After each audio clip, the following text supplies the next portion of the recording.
March 8, 1864. Washington, D.C. The rain is torrential. It turns the unpaved streets of the capital into a slurry of horse manure and red clay. A carriage pulls up to the Willard Hotel. A man steps out. He looks like a ruin. His duster coat is stained with travel dust.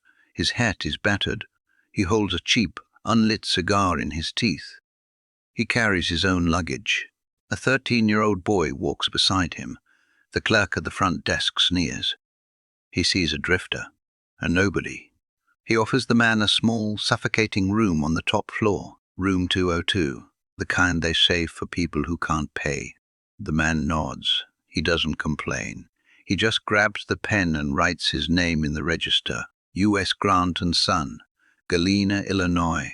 The clerk freezes. He looks at the name. He looks at the man. This isn't a drifter. This is the man who captured Vicksburg, the man who saved Chattanooga, the only general in the United States Army who knows how to win. The clerk stammers. He suddenly finds a suite on the first floor, room 6, the best in the house. But the secret is out. Within minutes, the hotel lobby is a mob scene. Senators, spies, and socialites are climbing over furniture just to touch his coat. They chant his name. They block the stairs. Across town in the White House, a different kind of war is brewing. Abraham Lincoln is desperate for a savior, but his wife, Mary Todd Lincoln, is watching the rise of this butcher with a cold, jealous eye. History tells you Grant and Lincoln were the perfect team, the sword and the shield of the Union.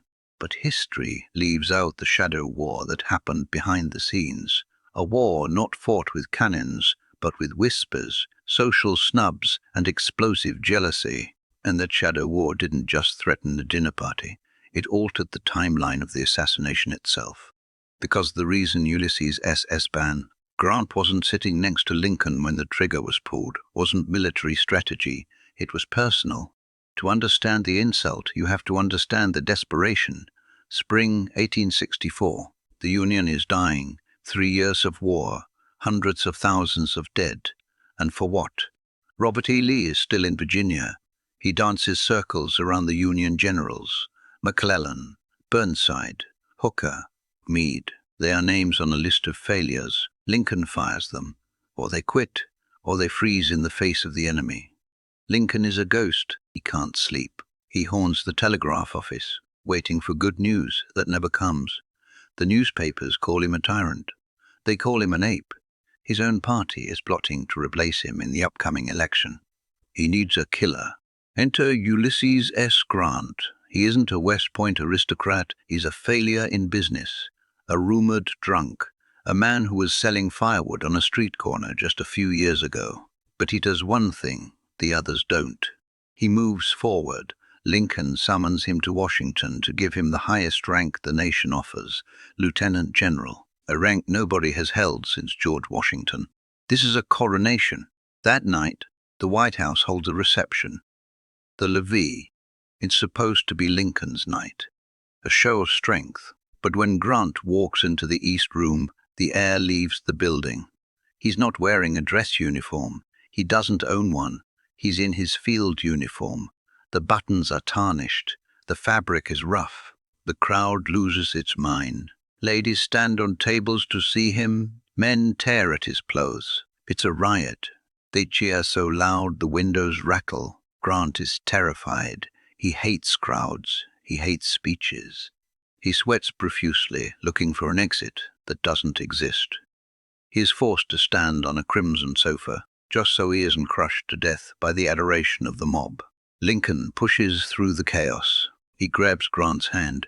"Why, here is General Grant. Well, this is a great pleasure." Lincoln is beaming. He finally has his man. He doesn't care about the spotlight. He just wants to win the war. But Grant? Grant is miserable. He leans over to a friend and whispers, "I hope to get away from this show business very soon." This is the first crack. Grant isn't a politician. He despises the pomp of Washington.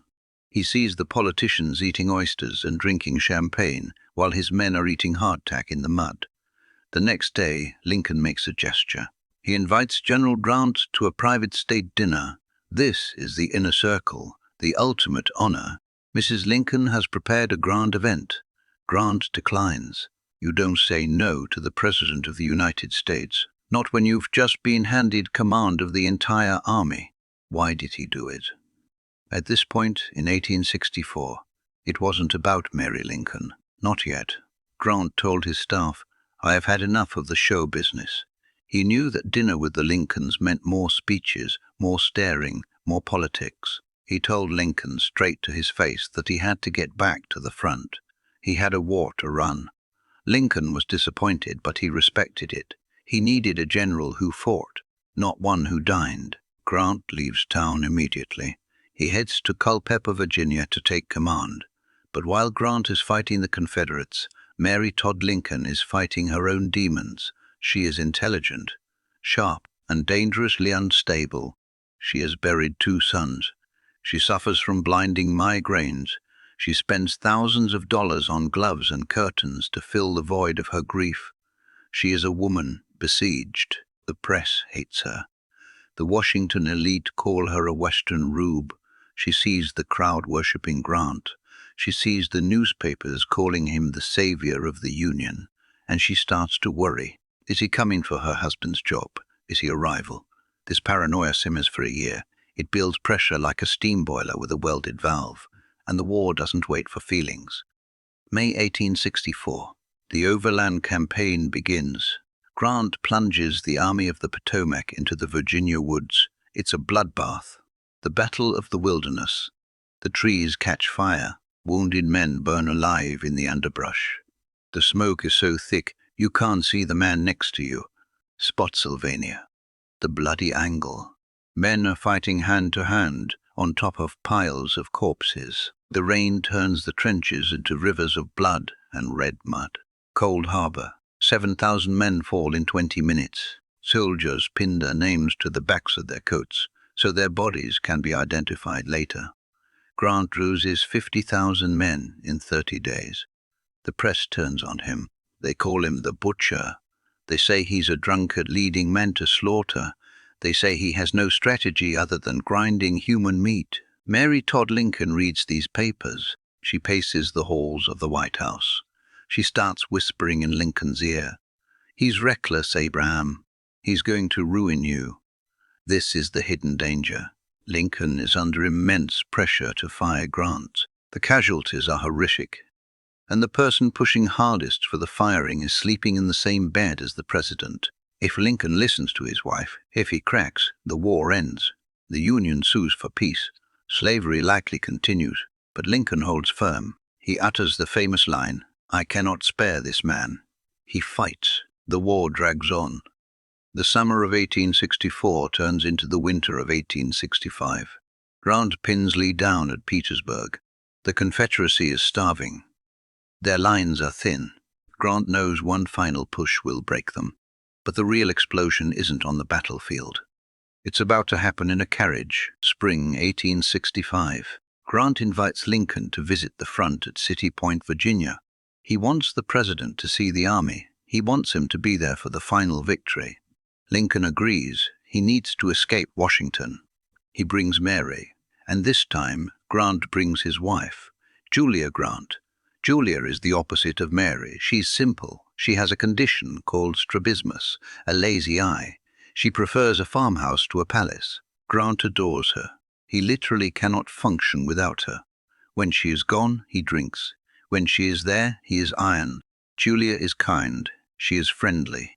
She's excited to meet the president and the first lady. She has no idea she's walking into a buzzsaw.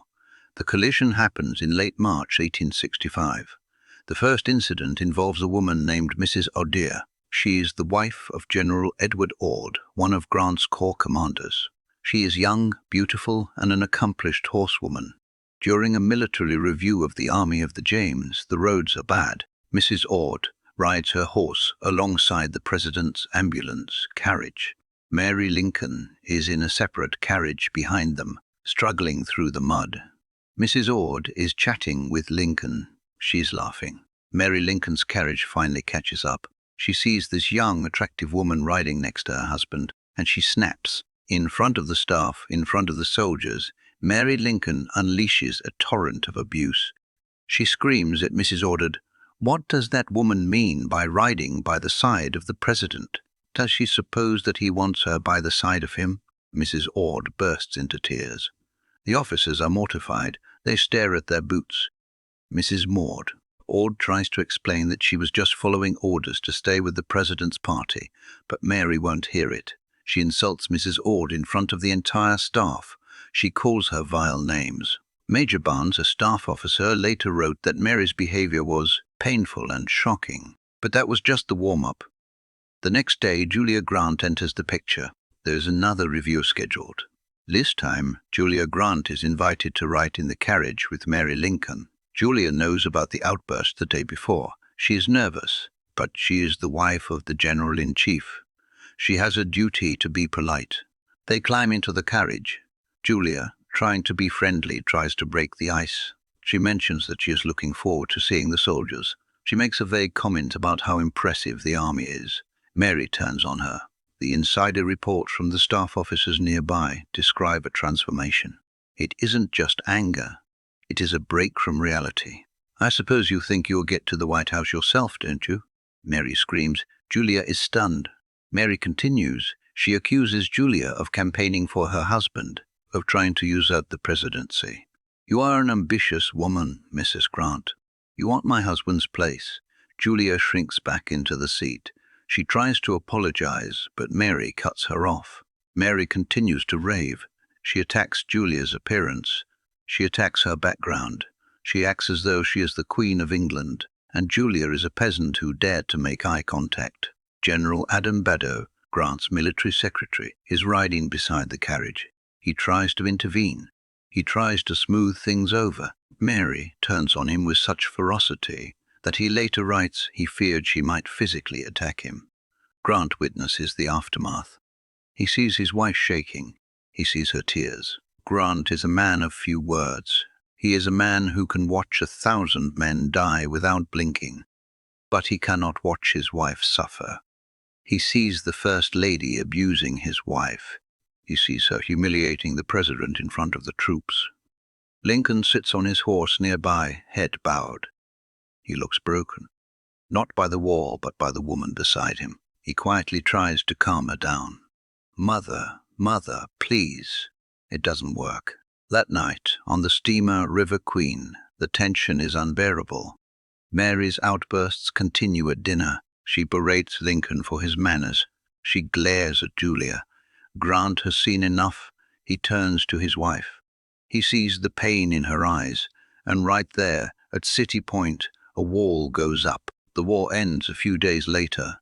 Lee surrenders at Appomattox on April 9th. The Union is saved. Grant returns to Washington a hero. The city is delirious with joy, but the social war between the Grants and the Lincolns has just reached its climax.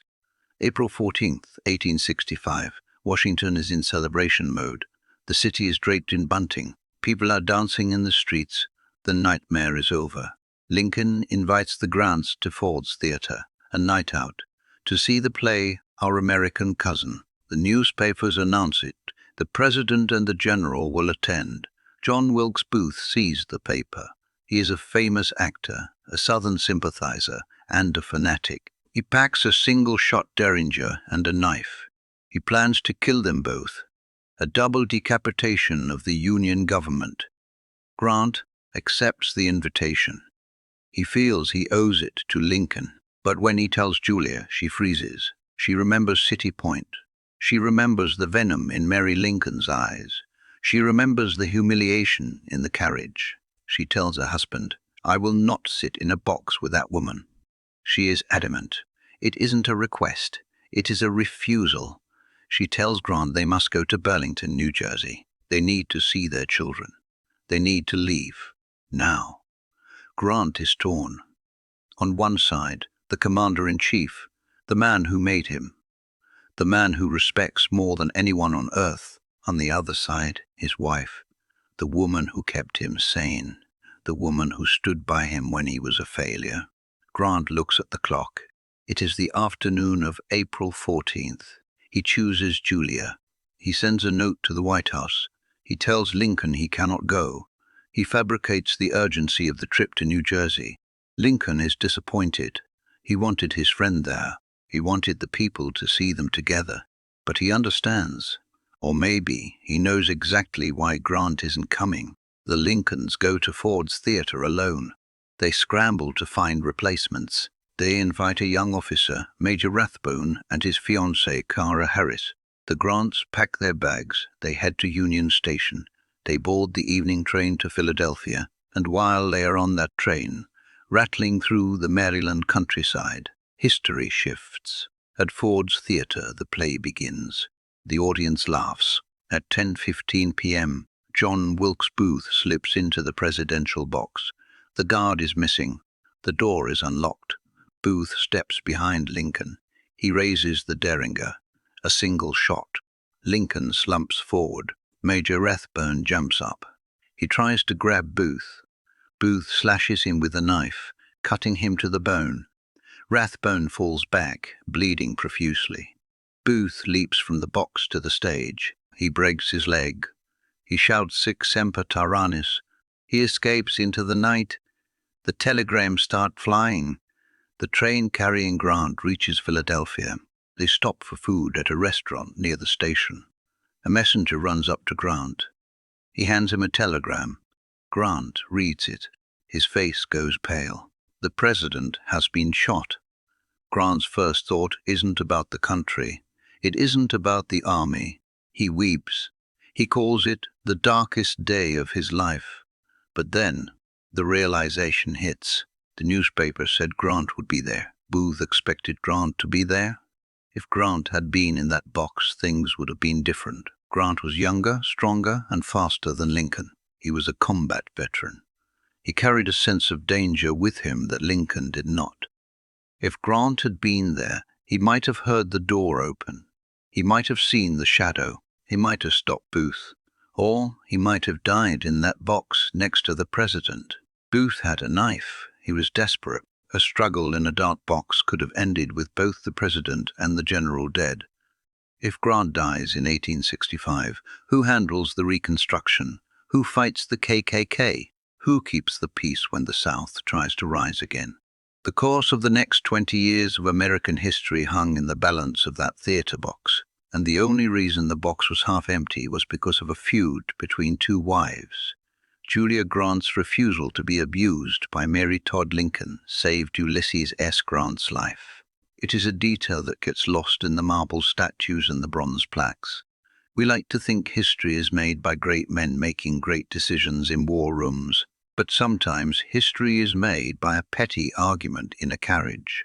Sometimes the fate of a nation turns on a social snub. Mary Todd Lincoln never recovered. She spent the rest of her life in madness and poverty, haunted by the ghosts of her husband and sons. Grant went on to become president. He fought to preserve the Union that Lincoln saved. He fought to protect the rights of the freed slaves. But he never forgot that night. Years later, he would say that he regretted not being there. He believed in his heart that he could have saved Lincoln. "I would have liked to have tried to save him," he said, "but he couldn't because he wasn't there." And he wasn't there because the First Lady of the United States couldn't control her temper. So, when you look at the history of the Civil War, remember the mud, the blood, and the ironclads. But don't forget the parlor rooms, because the words spoken by a jealous First Lady didn't just ruin a dinner party. They changed the course of American history.